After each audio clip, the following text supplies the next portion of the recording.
Sinorpresa ko ang papa ko, pero ako ang nasurpresa ginawa niya bilang anak. Dear Ate Ann, magandang araw sa'yo at sa lahat ng tagapakinig mo sa page mo, tawagin niyo na lang po ako sa pangalang Ramil not my real name, 33 years old, single. Senorprisa ko ang papa ko dahil gusto kong malaman ang totoo kung nagpapagawa ba siya ng bahay sa pinaghirapan ko, Ate Ann. OFW po ako ng 4 na taon kaya ngayon lang ako nakauwi sa amin na hindi ito alam ni Papa. Actually wala na po akoong nanay, 1 taon pa lang ako sa abroad. Ay namayapa na ang nanay ko kaya 3 taon na ding biyudo si Papa. Sa sobrang kabaitan ko sa Papa ko ay hindi ko akalain na ko ng ganito kasakit isipin, Ate Ann.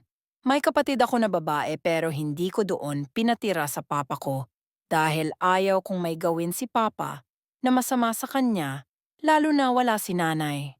Simula noong nawala si nanay sa papa ko, na po pinadala ang pera ko at sa kanya ko din pinadala ang ipagawa ko ng bahay para sa kanya at sa kapatid ko. Year 2023 nagsimula na akong nagpagawa ng bahay at si Papa ang inaasahan ko, Ate Ann. May mga pictures naman siyang na-send sa akin kaya sobra akong nagtitiwala sa kanya at may time din na buo ang pera kung ipapadala sa kanya dahil yun ang sabi niya, lalong-lalo na mahal yung mga bibilhin para sa bahay.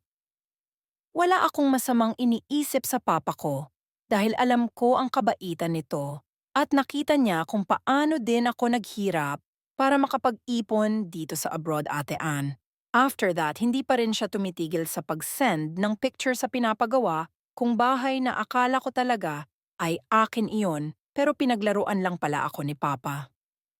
Sobrang saya ko nung nakita ko yung mga picture sa bahay dahil nakita ko na ang pinaghirapan ko dito. Pero sa huli, ay masasaktan lang pala ako ng ganito. Akala ko ibang tao lang ang sa akin pati naman din sarili kong papa ay kayang gawin sa akin basta may maipapaligaya lang siya sa babae niya kaya hindi na niya maisip na anak niya ako. At pera ko iyon na pinaghirapan ko ng 4 na taon, sana inisip niya iyon. Last send ni Papa sa picture ng bahay ko ay sobra akong nagpapasalamat sa kanya dahil nakita ko na din kung paano din siya naghirap para matapos lang ang bahay ko, Ate Ann. Pero nagkamali ako, kinuha lang pala niya yun sa kapitbahay namin yung mga pictures niya. Nung time na sinabi ni Papa na natapos na ang bahay na pinapagawa ko, ay hindi ko sinabi sa kanya na uuwi ako para magpa-blessing sa bahay ko, Ate Ann. Dahil gusto ko, surprisahin ko si Papa, lalo na ang kapatid ko. Actually, hindi po alam ng kapatid ko na nagpagawa ako ng bahay sa probinsya dahil gusto ko din itong surprise pag uwi ko, Ate Ann. Pero sa ginagawa ko, ako ang na-surprise sa pag-uwi ko. Tinatanong ko ang mga kapitbahay ko kung saan ang papa ko dahil hindi ko ito nakita sa pinapagawa. Kung bahay na shock lang ako nung nakita ko ang bahay ko na may ibang tao ang nakatira. Kaya ko ito tinatanong sa kanila kung bakit siya nakatira sa bago kong bahay. Sinagot naman ako na ang kapal daw ng mukha kung makapagsalita ng ganun, Ate Ann. Kaya pinakita ko sa kanila ang pictures na sinend ni Papa sa akin. Ang sabi nila kinunan lang ng pictures ni Papa para may masend sa akin.